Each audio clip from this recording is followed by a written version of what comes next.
They tell me that I'm never gonna make it. They want me to do something that could make sense. They hate when I keep dreaming I'll be famous, but I don't give a fuck, I'ma keep chasing. I got all this potential that's deep inside of me, but they hate when you're successful cause they try to be. They sit there being judgmental because you're trying things, and they just want you to settle and do the right thing. So get a good job, don't slack off. Wake up every morning, make a good impression on your boss. Don't do anything that I wouldn't do, and when you're making money, make sure you don't spend it too soon. Fuck that, I'll do what I wanna do. I got a different path from everyone, and that includes you.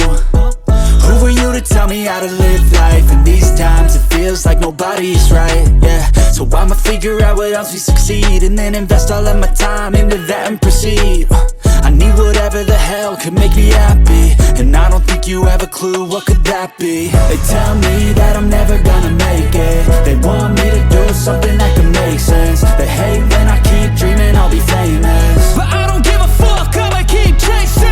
They tell me that I'm never gonna make it. They want me to do something that can make sense. They hate when I keep dreaming I'll be famous, but I don't give a fuck, I'ma keep chasing. I think this life could be special if I get rid of the devils. They think that I am a rebel, I think they want me to settle. There's nobody on my level. They think that work is too stressful, I think that work is essential.